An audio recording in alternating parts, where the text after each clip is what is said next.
On today's show, Bilt is going cardless with more cards. Etihad is vying for Bonvoyed of the Year. And we discuss the best all-travel card. Frequent Miler on the Air starts now. Today's main event, our next all-travel card. The Sapphire Reserve Card used to be a great general all-around travel card in that it offered great rewards for nearly all travel purchases, as well as really good travel protections. But now things have changed. Now it still offers great travel protections, but now it only offers great rewards for airfare and hotels. And so we're going to be talking about what else is out there. What are we going to be turning to now that the Sapphire Reserve isn't it? And if you'd like to turn directly to that, or you'd like to come back to something later on, don't forget that you'll always find the timestamps in the show notes. So all you need to do is expand the description box to find those timestamps and links to more information about what we're talking about wherever you're watching or listening. Don't forget to like this video or podcast or give us a review and leave us a comment. We appreciate all that. Let's drag out this week's Giant Mailbag. In today's Giant Mail, we have Kelly the Points Novice, who says, in a recent episode, Greg and Nick talked about checking flights you have already booked to see if the price has gone down. I immediately checked our summer pre- and post-cruise one-way flights on United. The first was the same, but the return from Fairbanks to Chicago showed Saver award availability for 15,000 miles per person, down from our original booking at 30,500 miles per person. I know canceling and rebooking is standard practice for you, but it was a first for us. Clicking that cancel button made me and my P2, my player 2, very nervous. We did it anyway, holding our breath the entire time until we were safely rebooked in the same seats. 31,000 miles back in my account. All right, before I read more, I think we should jump in and talk about how we might have done that a little bit differently. Absolutely, because you didn't necessarily need to sweat out the cancellation, depending on which airline you had booked with, at least. But I think most of the major U.S. airlines, it would have been the same. You could just change and do a change to the same exact flight, perhaps, and get the difference back. Now, again, that varies a little bit. Like, for instance, with Southwest, it's very easy when you click to change and do that. You can just select the same exact flight you're on, and it'll show you that you're going to get negative 15,000 miles on the return on the change. So that might have been one way to avoid some of the sweat or nervousness over having to cancel and then rebook and pick your seats again. Right. And to be clear, I'm not sure, and it sounds like Nick isn't either, whether United lets you do that. But I've done that with Delta. Nick's done that with Southwest, and it's pretty common that if you just go in to manage your trip, say change it, and then you search for flights and pick the same flight you're already booked on, the price can go down, and that way you keep your same confirmation number and everything too. And of course, you don't risk losing out on the award seats. But anyway, it's still the way Kelly did it. Worked out great, and Kelly got back more than half, just tiny bit more than half, which was great. All right, Kelly goes on. Fast forward to the next day when I noticed the checked baggage fee had not been waived. I'm a United card holder, so I called to inquire.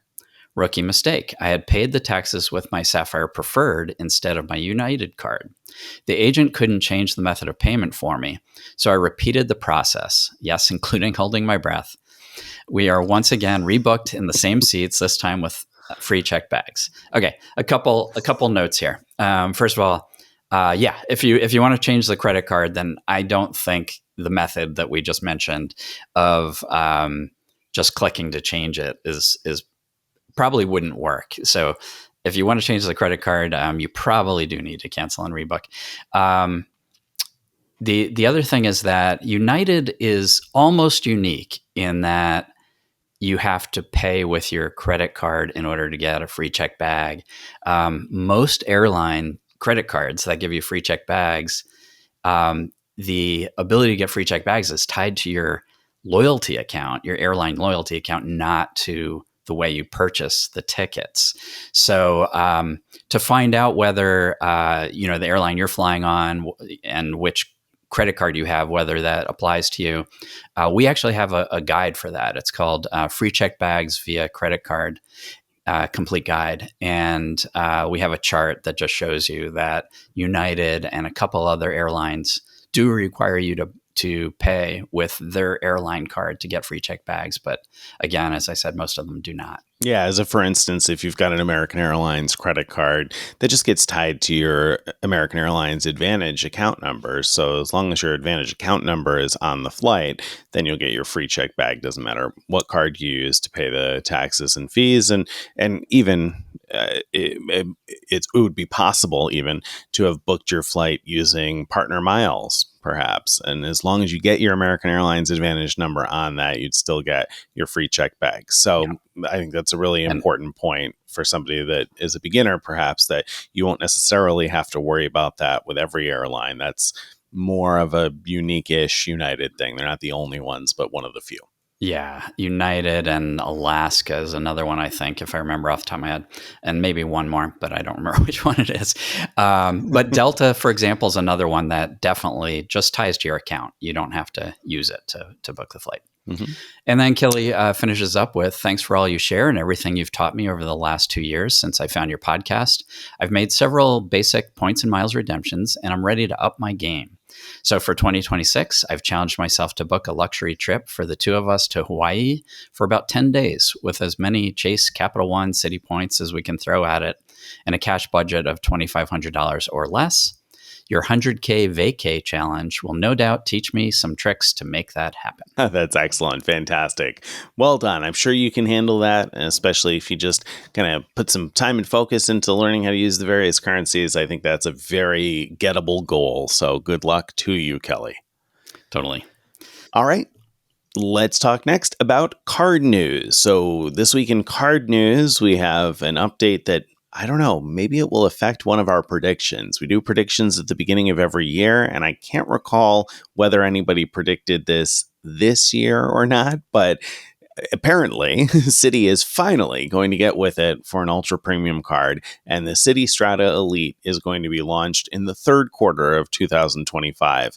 At least if you believe whatever's been announced here. Who knows? I mean, it's Citi. There's time for this to change, isn't there? There is.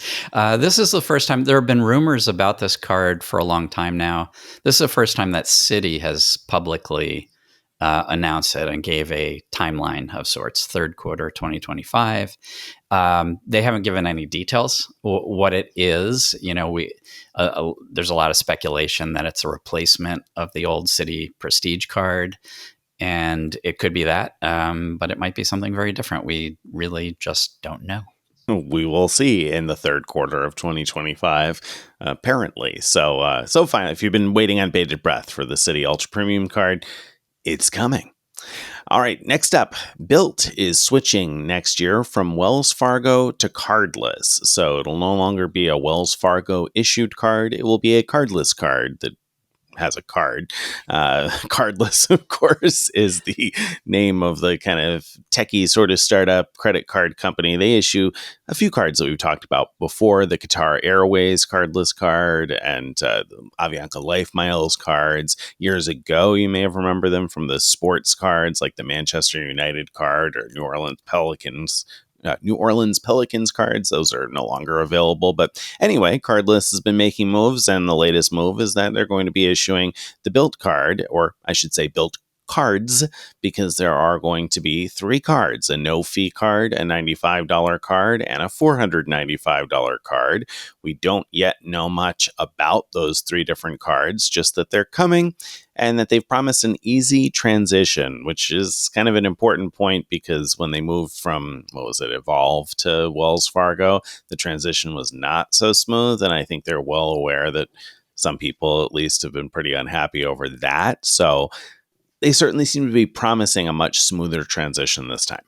Yeah. So, we'll see how well that goes. Hopefully it will go well. I mean, obviously, the first time they switched, they had gone from a very, very small customer base to change over to Wells Fargo, and that didn't go great. Now they've got a very large customer base, and they there's a lot of incentive, obviously, to make that smooth, because a lot of people will give up on them altogether if it doesn't go well. Yeah. So hopefully we'll see something interesting, not only something smooth, but also something interesting with the 3 different tiers of cards.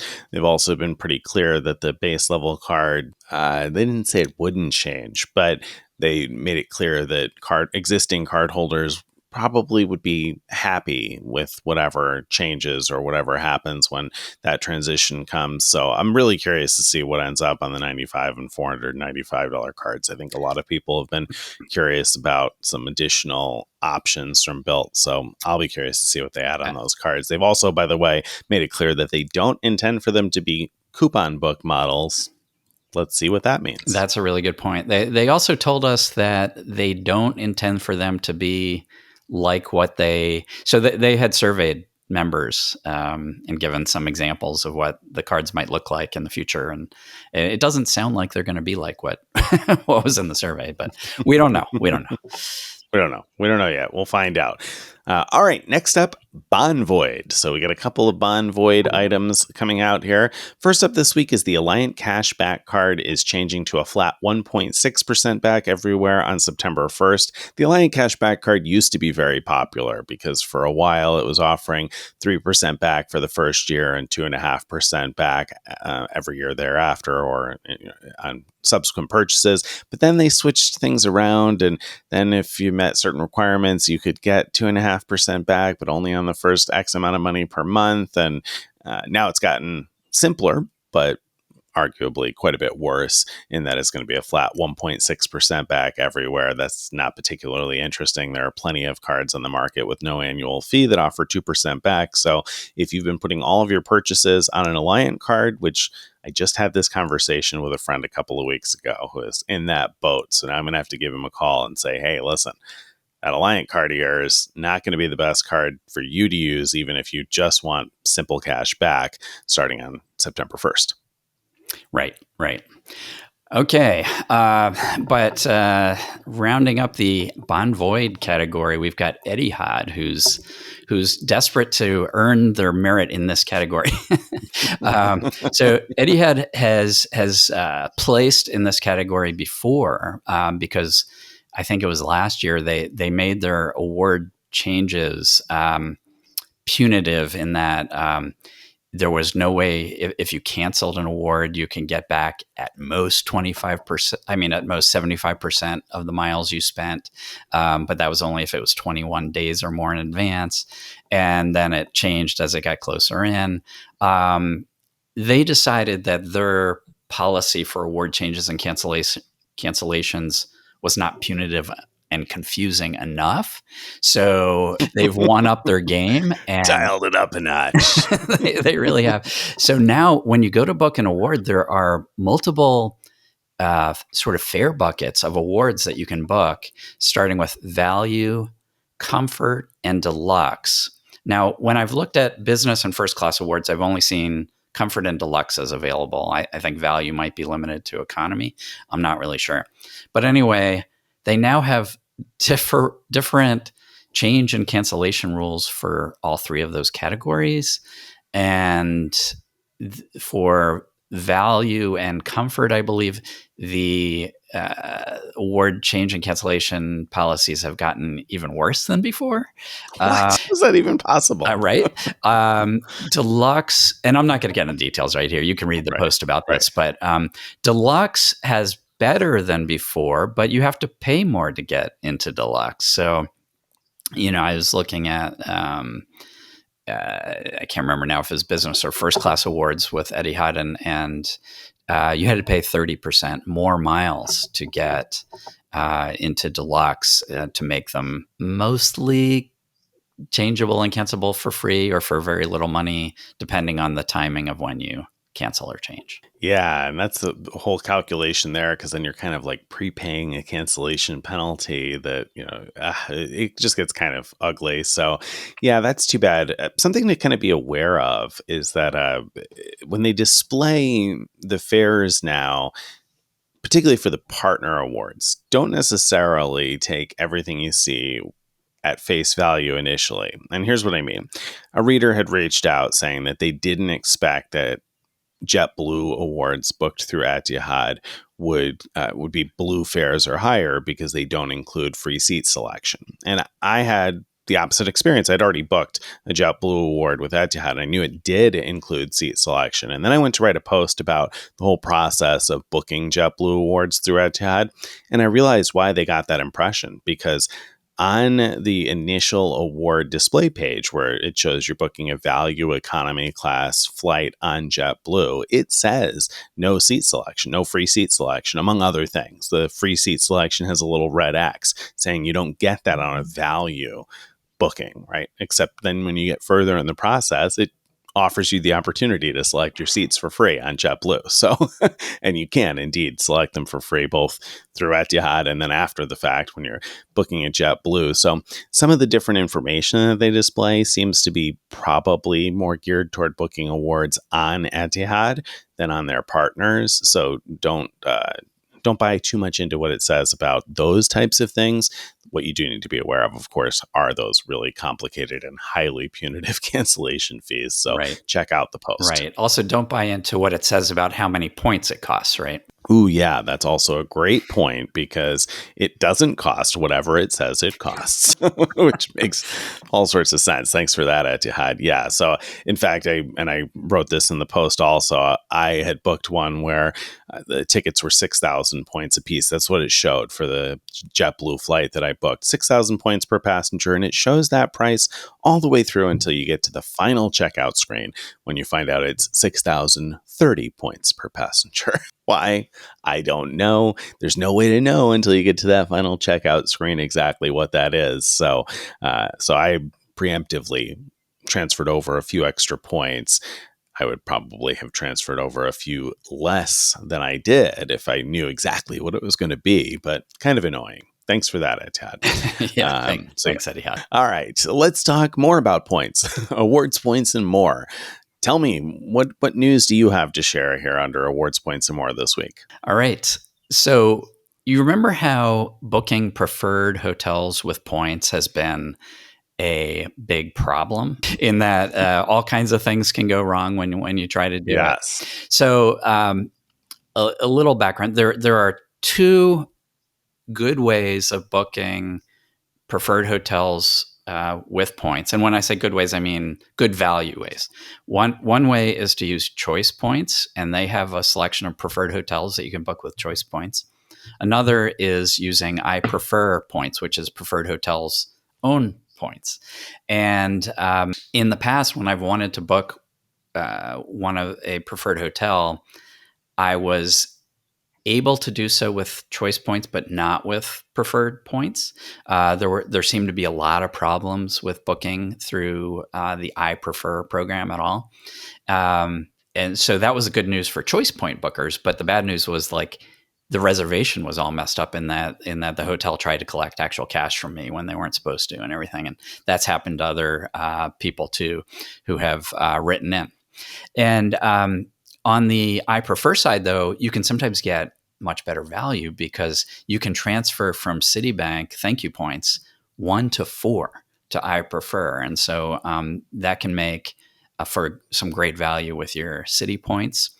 And just the other day, I went back to bat to try to mix my metaphor and kick that football, and because the value was just so good, and so I found a hotel that we really wanted to stay at.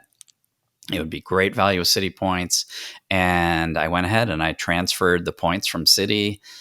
Crossed my fingers, and then I went in to book it, and there was absolutely no problem at all. And in fact, it was, it was kind of it was kind of a complicated-ish booking in that I wanted 2 rooms with 2 people in one room, 1 person in the other. And the interface let me pick all that. It priced it exactly right. Checkout was totally fine. I got an email confirmation right away. And I got another one saying that my elite status with preferred hotels was recognized, and here's all the benefits I should expect. So I haven't stayed Wow. yet, so I can't promise that I won't Okay. get Bonvoyed in the end. But So there's time. so far it's looking good. So what you're saying is there's time. There's time. There is Okay. time. I'll report back in a few weeks.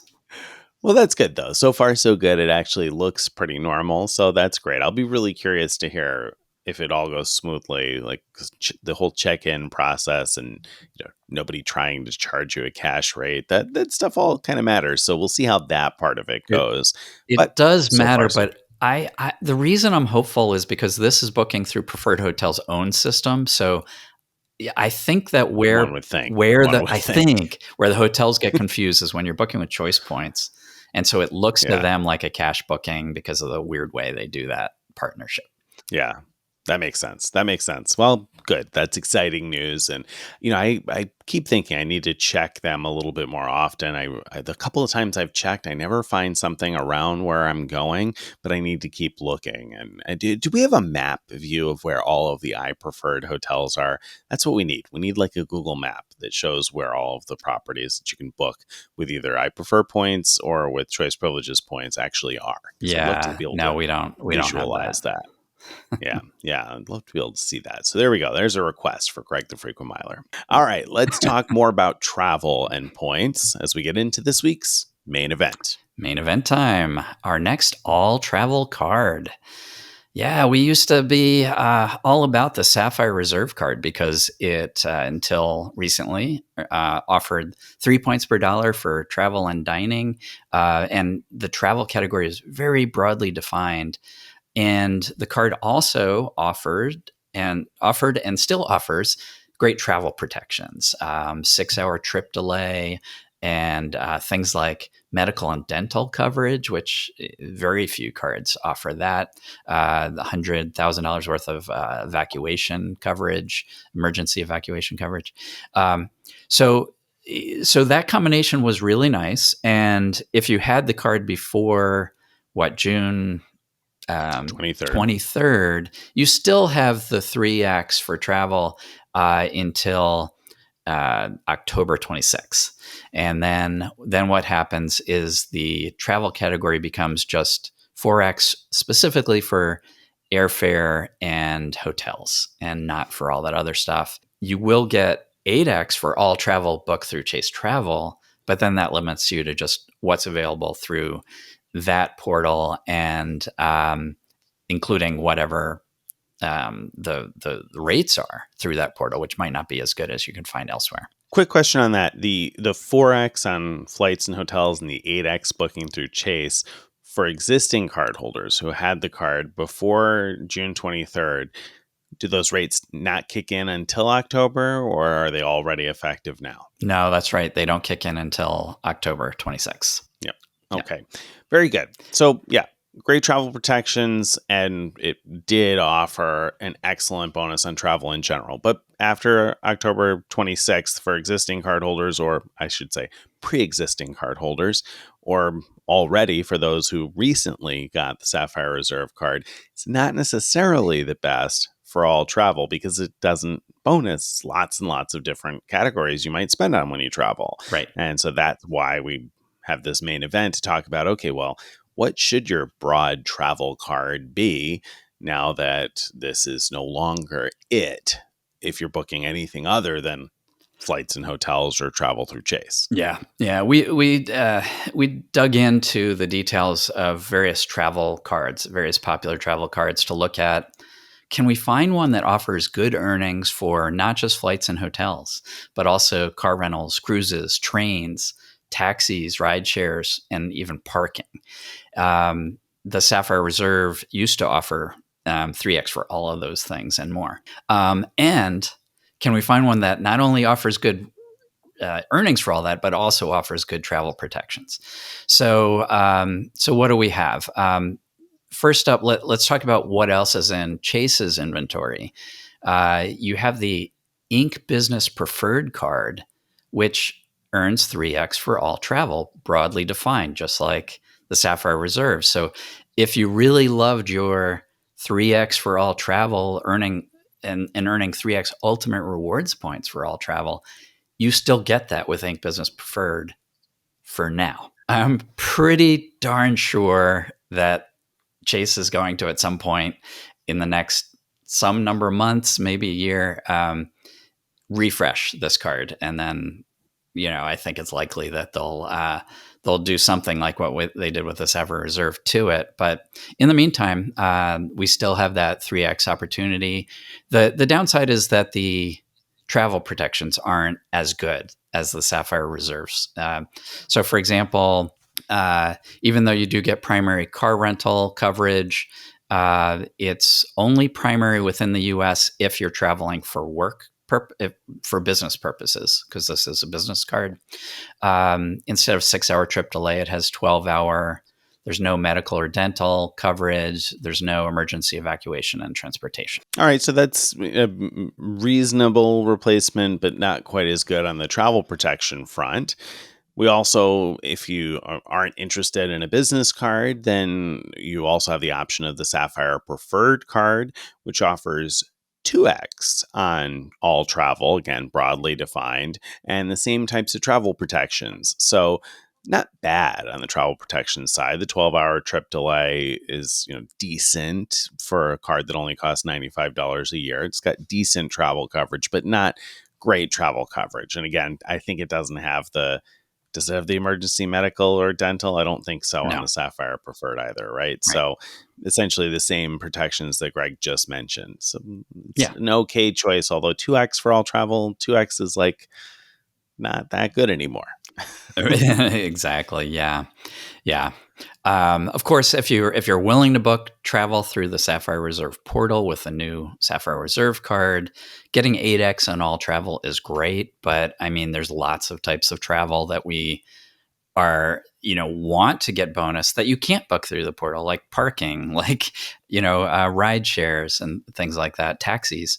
So that's not going to do it for you. And as I mentioned earlier, you're not always going to get as good of pricing by going through the portal. So I don't think of that as a realistic everywhere travel solution to always go through the portal. Very true. Very true. Yeah. I think that last part, that you're not going to have access to the same pricing, is really an important piece. People often ask, why don't we talk about booking car rentals through credit card portals like this? And the main reason is because the prices are usually significantly higher than what you can get elsewhere. So the 8x or 10x or whatever it is that's offered, depending on which card and which issuer you're talking about, just typically doesn't appeal to me because the prices are so much higher than what I pay elsewhere. So that's less exciting to me than it perhaps sounds at first glance. Yeah, totally. All right. So now let's quickly mention a couple of popular travel cards that didn't make the cut because their definition of travel is way too narrow. One is the Citi Strata Premier card. That one earns 3 points per dollar for flights, hotels, and travel agencies. That's it. So it's pretty similar to the new Sapphire Reserve as far as which categories it bonuses. The Ritz card, I only included it here because I think Nick and I have personally talked about using it instead of the Sapphire Reserve at times for booking travel, because it has the same great travel protections that the Sapphire Reserve has, but it only bonuses, as far as travel goes, only bonuses airline and car rental and Marriott hotels. That's it as far as travel bonus. So it doesn't really qualify in our roundup here. No, definitely not. It's a card that I still consider using and do still use sometimes for award taxes. For instance, when I'm paying $5.60 in award taxes, I'm not terribly concerned about whether it's the most rewarding travel card on the market.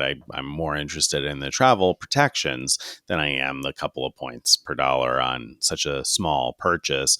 But if I were purchasing major travel expenses, obviously, first of all, it doesn't even bonus most of them. But second of all, if I'm spending thousands of dollars, then it becomes much more important to me what the rewards are on that spend along with the travel protections. So the Ritz card is not a good choice for even large purchases in the areas where it does offer a bonus category, and certainly not in things that are otherwise unbonused. So there you have the Ritz card. We have a few cards that almost made the cut, right? But not quite. Yeah, yeah. So there's a few more cards that have a broader definition of travel, but not quite everything we're looking for. So one is the Bilt card, which offers 2x for travel, and travel is defined as airlines, hotels, motels, resorts, cruise lines, and car rental agencies. Now, if you think about what I just said, three of the items are really hotels. So hotels, motels, resorts. So what we really have are airlines, hotels, cruise lines, and car rental agencies. So we're missing things like trains, taxis, ferries, parking. There's quite a bit missing from that one. Yep, the Altitude Reserve offers 3x on travel, but it's also similarly missing ferries and parking. It does cover a number of other popular categories, but missing those. This Altitude Reserve does have decent travel protections, primary car rental, 6-hour trip delay, etc., but no medical or dental and no luggage delay protection on the Altitude Reserve, huh? It's a fairly uncommon perk these days to have luggage delay protection, but that is something that Chase cards do have. And then finally, we have the US Bank Altitude Connect cards, the consumer version and the business version, both of which offer 4% or 4x on travel, which is, again, fairly broadly applicable. Airlines, hotels, car rental agencies, taxis, limousines. There's quite a few things that are included in that travel sort of category. But the Altitude Connect card on the consumer side has 12-hour trip delay protection, so not as good as some of the leading cards on the market. And the business version of the card does have auto rental collision damage waiver and lost luggage insurance, but I don't know about their trip delay protection on the business version of the card. At any rate, they're not the most, or the best, rather, I should say, travel protections on those particular cards. Right. No, exactly. All right. Let's talk about some that do offer really broad definitions of travel and give bonuses for those. One is the Amex Green Card, which offers 3x for a slew of things. They broke out travel and transit as two separate categories, but it's 3x for both. So under travel, you've got airfare, hotels, tours, campgrounds, vacation rentals. For transit, you have things like trains, taxi cabs, rideshare services, ferries, parking, buses, and subways. Tolls. It tolls. Yeah. So it's really, really broad. The travel protections, not great. You've got secondary car rental coverage. You've got 12-hour trip delay. You have baggage insurance, but you don't have delayed bag coverage. Yeah, so I mean, it's not necessarily a bad choice. It does offer a pretty wide range of 3x. So when it comes to the purchase side, decent. Travel protection side, not what we want. Not bad, but not our ideal. So that's a good choice, not a great choice yet. How about the Bank of America Premium Rewards Elite card? This is a card we don't talk about very much. You've heard us talk about the Bank of America Premium Rewards card more than once or twice before, probably, particularly because of the boost in earnings. If you keep an amount of savings or especially retirement accounts, be a great way to meet the minimum requirements to earn a greater return on many of your Bank of America cards in terms of your spend. The Premium Rewards Elite card we don't talk about as often because this is a more expensive card at $550 per year, but it does have a pretty broad definition of travel. Of course, travel only earns 2x ordinarily on this card, so it wouldn't be terribly interesting to begin with. Although, if you do have Bank of America preferred, Platinum Honors or Preferred Rewards Platinum Honors. So that means you have $100,000 in cash or investments with Bank of America or Merrill Edge or Merrill Lynch. Then you get a 75% bonus. So you could get as much as 3.5 points per dollar, or 3.5% back, really, is what it amounts to on a wide range of travel categories. So, I mean, of course, it includes the things like airlines and hotels and car rentals that we talked about, but there are things like parking lots and garages, tolls and bridge fees, and tourist attractions. That's an interesting one, like exhibits and art galleries, amusement parks, carnivals, circuses, etc. So, quite a range of different things that you might spend on. So, that's kind of interesting that it includes a lot of stuff that I wouldn't necessarily include in a travel category, but that I would spend money on while I travel. Yeah, yeah, no, it is interesting. Because it really does seem like between this and dining, which is another thing they bonus, they've pretty much got most of your travel expenses covered, right? So that's pretty darn good. Um, but as you said, like a downside is, well, the points are not transferable, so you can't get that kind of outsized value that you can get with the other programs we've been talking about.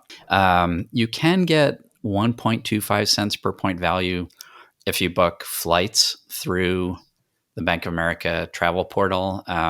Unfortunately, those flights are often overpriced, so you're not necessarily actually getting outsized value that way. The reason that this is still a strong contender, even though the rewards aren't exciting, is that the travel protections are really good. This is the closest I've found to matching what Chase offers with the Sapphire Reserve and the Ritz card as far as travel protections go. You do have your primary car coverage. You have your 6-hour trip delay. You've got baggage delay coverage and $100,000 emergency evacuation coverage. You don't have the medical and dental, but it seems like pretty much everything else is there to match up with the Sapphire Reserve's travel protections really well. I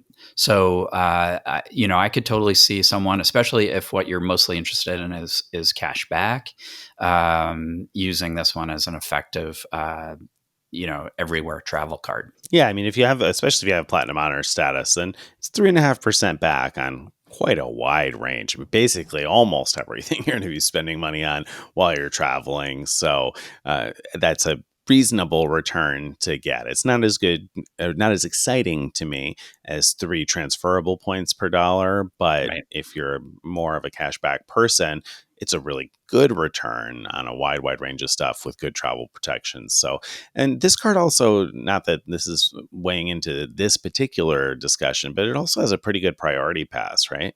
It If I remember does. correctly. It lets you not only get Priority Pass, which lets you into Priority Pass restaurants and as well as, of course, the airport lounges. But you can also give this version of Priority Pass to up to 4 people total, counting yourself. And you don't have to add them as authorized users. You can just set up 4 different Priority Pass accounts. And that's really unusual and a really nice feature. Now, this card is $550 a year, but it has a number of coupons, let's say, where you get back, you get back money for spend. I forget it off the top of my head, but they're categories that would be pretty easy to, if you use this card for pretty much everything, it'd be pretty easy to just get that money back, in my opinion. And so you would be, if I remember right, I don't know. It wouldn't fully refund the annual fee, but it would get it, maybe within $150 or something like that, somewhere in that range. Yeah, so it's certainly a reasonable card to consider for somebody who's primarily interested in cash. All right. Also from Bank of America, you got the Premium Rewards card. Now, we just talked about the Premium Rewards Elite card that has a $550 annual fee, but now we're going to switch gears to the Bank of America Premium Rewards card, which has a $95 annual fee. This is the card that we more frequently have talked about overall. It has the same earnings and travel categories as the Bank of America Premium Rewards Elite, but the travel coverages aren't quite as good. So you get Right. secondary car rental coverage, which means if you've got insurance, car insurance, then that would count first, and this would be secondary. 12-hour trip delay coverage, trip cancellation, baggage delay, lost luggage, etc. So it does still include decent travel protections, just 12 hours rather than 6 hours on your trip delay coverage, and secondary rather than primary on your car rental coverage. Otherwise, pretty decent and comparable coverages. Yeah, not bad at all. So that's worth looking at too. Then on the Wells Fargo front, we've got the Autograph Card and the Autograph Journey Card. They both offer 3x for travel broadly defined. What the Autograph Journey Card adds is 5x for hotels and 4x for airlines, and then 3x for all other travel.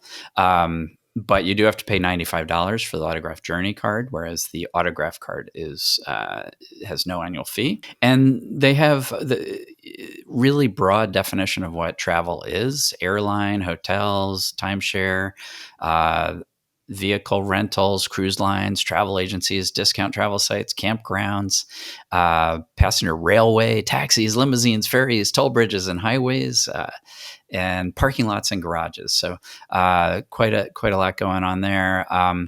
The real downside to these, even though they have these really good earning category, and even though Wells Fargo, these cards now are earn transferable points to a small collection of airline programs and hotel programs. That's the good news. But the bad news is there's not much going on with travel protections. So you don't have trip delay. You've got secondary car coverage. You do have a few things on the Autograph Journey Card, like travel accident coverage and lost baggage and trip cancellation, but you don't have those on the Autograph. You just on the Autograph Journey. Yeah, it's disappointing because these cards have so much potential, but without travel protections, it makes it really hard for me to consider the card as a serious travel contender. I would totally use the Wells Fargo Autograph Journey to pay for hotels when I'm paying at checkout for the 5 points per dollar at hotels that can then be transferred to at least a few airline and hotel transfer partners. They don't have the broadest selection of partners, but I'd be happy to collect 5x nonetheless when I'm paying at checkout. But I'd be pretty hesitant to book much travel far in advance with a card that doesn't have better travel protections. So that's kind of a big piece to me, the travel protection. So I can't really consider these serious contenders personally. I mean, would you put expensive flights and prepaid hotels on a card that has no trip delay coverage and limited other travel protections? Yeah, not if I can help it. Yeah. So that's to me the Wells Fargo cards would be a hard sell for that purpose, but they do offer a good bonus category and a wide range of spend. So certainly, if I was paying for parking, for instance, if I lived in a big city and I was paying a monthly parking fee, well then, that obviously might earn me some points to begin with. And depending on which types of travel you spend on, I don't know, maybe those cards have a place, but I would be leaning more towards the Bank of America cards for similar return on a lot of travel, and just not quite as good on the airline and hotel front. But that's just me. What about you? What's your pick out of these? So the Sapphire Reserve has changed. It's not as good as it once was. So I know you've got to be looking at your other options here. What stands out to you as the card you're using now or going to be using for your travel spend moving forward? Yeah. So I still have until October 26th with my Sapphire Reserve Card to keep using it as my all travel card, and I will until then. At that point, maybe I'll be doing the Citi Strata Elite card. We'll see. Right? We'll see what that offers, but it seems unlikely that'll do very well for this general travel category. So, I don't know for sure what I'm going to do, but the ones that are appealing to me are the Ink Business Preferred for as long as that lasts for 3x everywhere.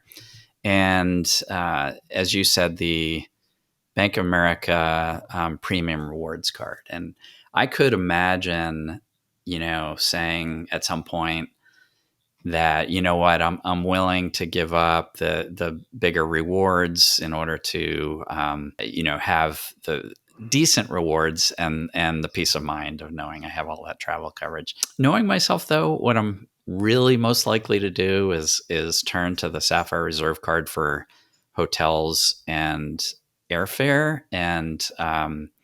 and use whatever card earns the most for when I'm booking trains and parking and blah, blah, blah. So that way I'll still get 4x for hotels and airfare and great travel coverage there. For that other stuff, I'm not usually expecting to need coverage for those other kind of things, unless, like, if I was booking an expensive train trip, um, then I would look hard at maybe there I do want to book through Bank of America, book with my Bank of America card because I really want good protections, or just give up the earnings, on the Sapphire Reserve and be willing to suck up getting 1x. I can't see myself doing that. I No. can't see you doing that either. No, I don't think. Well, I mean, if you did anyway, somebody would have to tell you, "Come on, Craig, snap out of it." I think that the thing for me is most of my significant travel spend, and I don't spend.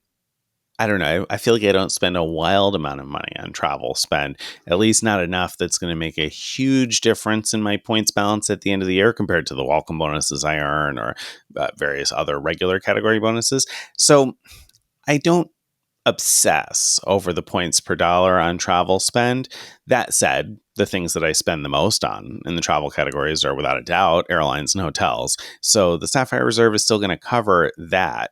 I don't spend a ton on ferries or trains or parking or any of those other things. So for the most part, I'm not too concerned about the earnings on those in terms of like uh, the loss of earnings. However, if you're booking like a cruise or something, I'm not going to do that at 1x on the Sapphire Reserve. That wouldn't make a lot of sense to me. So, Right. so I think, in that kind of a case, you really do probably need to look at the travel protections. And I think I agree. I think the Bank of America Premium Rewards card would probably become my go-to because at effectively 3.5% back, if you got Platinum Honor status and acceptably decent travel protections, I think that seems like the best combination. And if we ever did get a Premium Rewards Elite card in our household, then I think it would be almost a no-brainer. I think that would have to be my card to book a cruise or an expensive ferry or something like Yeah. that,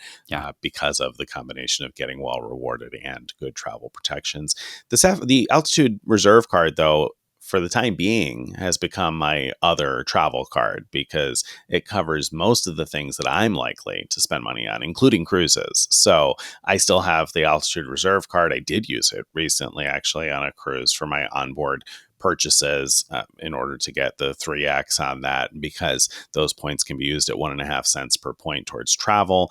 Effectively, it's kind of like a 4.5% back. So the Altitude Reserve does cover most of the categories I spend on. So right now, that tends to be the one that's getting most of my other travel spend. And we'll Yeah. see moving Yeah. forward whether that continues to be the case. Plus, with that card, you get 3x for tap to pay as well, and Right. so when you're paying through your phone, and so a lot of those other miscellaneous things can often be paid for that way, like you're tapping on and off in a subway or wherever. So I think that's a really good choice. Unfortunately, it's not available new to people who are interested in that one. So it's not a great one for us to recommend at this point, except to say, nah, we got it when we could, which is not our way. No, it's not. So, but we do like the card collectibles, and we do mention when they are collectibles that you should pick up because sometimes it's worth hanging on to them. Yeah. But anyway, so all right, good discussion there. I think in terms of what there is to use and what there is to get and consider when you're booking your travel moving forward. I think that brings us to this week's question of the week.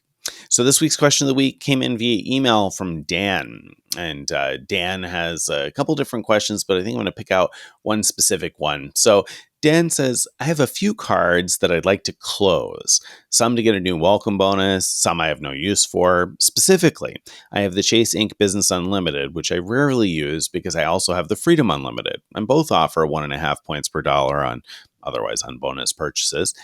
It'd be nice to get the introductory bonus again on the Inc. Unlimited. Second's my US Bank Altitude Go, which I got from a product change they did because my original card was discontinued. It's not my oldest card, and it makes sense to me to close that one and allocate that available credit to something more useful. What's the best strategy to go about closing cards with the intention of opening new ones without angering the approval gods? So, in order to obviously increase the odds of getting approved in the future. So, what do you think? What's your strategy on closing cards in order to get approved for new ones? And specifically, I'm curious your thoughts about the Inc. Business Unlimited conundrum that Dan finds himself in terms of whether to keep or cancel that one. Yeah. So there's a couple things going on there, but first, let me say that in many cases, you can get a new card without closing the one you have, and that's true with the ink cards. You don't necessarily have to close what you have in order to get a new one, and so I would try that first. I don't like closing cards, especially if they have no annual fee already. I would, consider closing it only if there's like a rule against getting it again if you already have it, which we have a guide to that. You can look that up and see what the rules are for each issuer and major cards they have. Then I would consider it, or consider product changing. So could you product change to a different no annual fee if what you want is to sign up for a particular card again and get the bonus for again for that. There is sometimes an advantage to canceling cards because there are sometimes cases where a bank is concerned with how much credit that you have outstanding and they don't want to give you more credit. However, in many cases, especially with Chase, you can call the reconsideration line and say, I actually don't want more credit. You can move credit from a different one of my Chase cards to this one if you're willing to open that for me. Now, you can only do that like within personal cards or within business cards. You can't cross that divide, but they're usually pretty flexible with that. Yeah, and that's, I think, another piece that Dan had been curious about. And so you'll sometimes hear people talk about the maximum exposure that Chase is willing to extend. And somehow they have some magical formula where they figure out how much credit they're willing to extend you individually. And how they determine that is a mystery. I don't know how they determine it. I don't have any insight into the algorithms they use, but they look at you and your profile and whatever and say, okay, we're willing to extend this person this much credit overall of their cards. And so, with Chase specifically, that will happen sometimes where you can get a whole bunch of cards, but you can't necessarily get more credit. It's usually easy to reallocate that over the phone, like Greg said. And the maximum exposure numbers, I don't know whether it's a single number across all your business and consumer cards or separate numbers for the business side and separate for the consumer side. At any rate, like Greg said, you can't typically move credit line from business to consumer or the other way around, at least not with Chase. Barclays, I think, does sometimes allow that when you're opening a new card. I think sometimes they will allow you to shift from business to personal or vice versa, but that's rare. It's not something that's common with most issuers. Most issuers, it has to stay on one side or the other. So I don't have any insight as to how they determine that, but I know that does happen. And like Greg said, it's usually relatively easy to call and just shift things around. So yeah, I think Greg said exactly what I was thinking on the Inc. Unlimited card. There's no reason, in my opinion, to get rid of it. If you're running into that maximum exposure thing and you'd rather try for an automatic approval than having to call and speak to someone, a technique some people use is calling in to reduce the credit limit on their existing Chase cards, because if you have a large limit, perhaps you're bumping up against that maximum exposure. So maybe if you reduce the limit on your existing cards, it'll give you better odds of getting an instant approval in the future. Personally, I don't believe strongly in that technique, because I think that once you do that, you give up a bargaining chip that you would have had to be able to call reconsideration and say, hey, I don't need all the available credit on card X. Can we move some of that to get card Y open? If you've already reduced the credit limit on card X, then you lose that bargaining chip. So Right. I don't recommend that, but you'll find that some people do. Some people say that they think you should do that. And so I share that idea so you can make your own decisions. But overall, yeah, I tend to keep cards that have no annual fee. Some people may also want to just simplify and have fewer accounts to track. But on cards with no annual fee, I don't worry too much about getting rid of them if they're not directly impacting my odds of getting approved for one reason or another. And I can't think of very many situations where those become a huge issue for people. Yeah, no, that's right. And one more thing specifically about the Ink Business card is that if you don't already have an Ink Business cash card, it can totally make sense to product change to the business cash, and then if you want to sign up for another business unlimited, that's fine. The business cash has some 5X categories that can be really handy, including office supply stores, and phone and internet and whatever. And so that's just a good card to have handy, even if you rarely use it. The opportunity to get 5X for certain categories of 5X ultimate rewards points, which then can be moved to another card like the Sapphire Preferred, the Sapphire Reserve, to make those points transferable to partners. Yep, very good. All right. That, my friends, brings us to the end of this week's episode. If you've enjoyed what we've talked about today and you'd like to get more of this stuff in your email inbox each day or each week, you want to go to frequentmiler.com/subscribe to join our email list. You can follow us on all the various social media and join our Frequent Miler Insiders Facebook group, where you can ask questions like this one and get lots of different opinions from different members of the group. Wherever you're watching or listening, don't forget to give us a like and a thumbs up. And if you have a question that you would like to be considered for a future question of the week, or a piece of feedback that you'd like to be considered for a future giant mailbag, you can send that too. Send it to mailbag@frequentmiler.com. Bye, everybody.